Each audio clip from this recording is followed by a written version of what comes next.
Welcome back, viewers. You're watching World DNA, and we have with us Mr. John Rosamando. He's the president of Viking Research Associates, a geostrategist and expert on national security.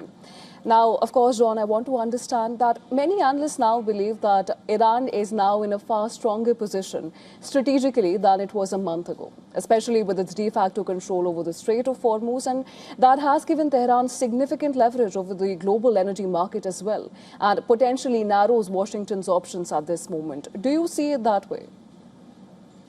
Well, let's put it this way. We've been wargaming this for decades, going back to the 1980s. So don't forget, we had a one-day conflict with Iran in 1988 called Operation Praying Mantis, where we sank two-thirds of their fleet. I mean, this has been something that's been wargamed in our academies and so forth for decades. So it's not entirely unexpected. I think that the president sending boots on the ground to capture those islands so that it can send a strong message to Tehran that it doesn't get to dictate what goes on.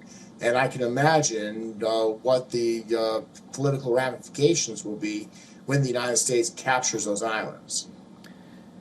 You see that as a possibility of capturing those islands without really putting boots on ground, as you had mentioned earlier? You don't see a ground invasion taking place? Yeah, go ahead.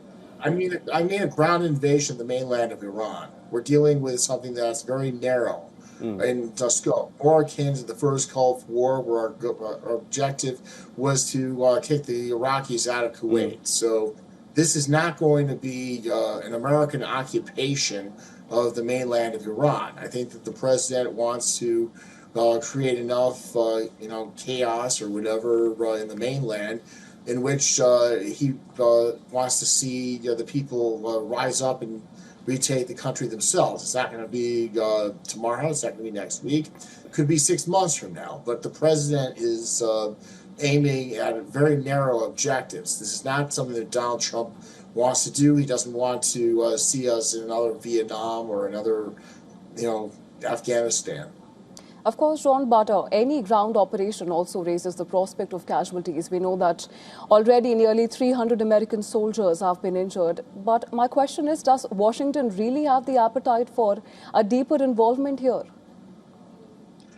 Well, I think that the whole strategy is to go in with overwhelming force. I mean, let's not forget, going back again to the Desert Storm analogy, we bombed Iraq forces in Kuwait and elsewhere for about a month before we committed troops. I don't think that we're going to see anything for at least 2-3 weeks of more bombing campaign to clean up some of the IRGC occupiers on those islands to make it easier for the U.S.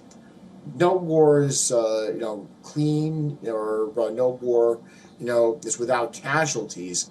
But I think that if the president quickly obtains those objectives and can say, hey, we have something to show for it, it will put his naysayers to bed. John, it's interesting you mentioned 2-3 more weeks. Let me quickly come to the statement that came out from the White House. They've given new dates for Trump's upcoming visit to China. The initial dates were 31st March to 2nd April, perhaps, and that was immediately delayed when the war started. Now it's 14th, 15th May. That's the confirmed time period for that visit. Does that give a sense of the timeline of the current war as well? Do you see it that way? Well, my sources say the president wants to wrap everything up by the end of April in terms of major operations. So I think that kind of jibes with everything. And the president wouldn't be pushing it back, in that time period if he thought it was going to be a protracted engagement. I think that one of the things that they're going to be thinking about is the United States goes and does the heavy lifting, frees the territory from the IRGC, maybe has some of our Gulf allies replace American forces, something of that sort. And that being said, John, Iran's foreign minister Abbas Araghchi has said that this is Israel's war and people of the region and people of the United States are paying the price for it. And he has said this while the US has been hinting at de-escalation and Israel continues its operation in Iran with little perceived restraint.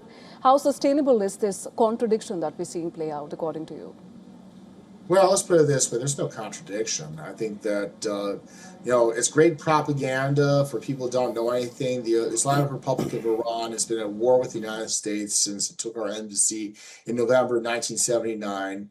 Its troops fought American troops in Baghdad in 2006, 2007. So, and it's continued intimidation. And President Trump has said for decades that he isn't going to allow them to get a nuclear weapon, and that he decided that it was the time to act, and that this is our war. They've killed over 1,000 Americans. So if he wants to talk about Israel, I mean, they've been the ones who've been waging war on Israel all this time. So what goes around comes around, and the Iranians shouldn't be whining.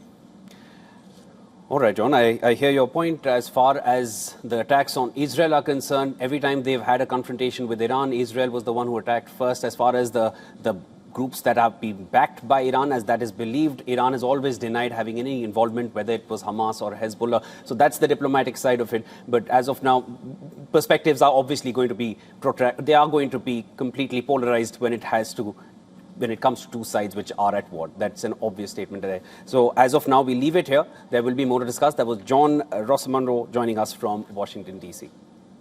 Thank you.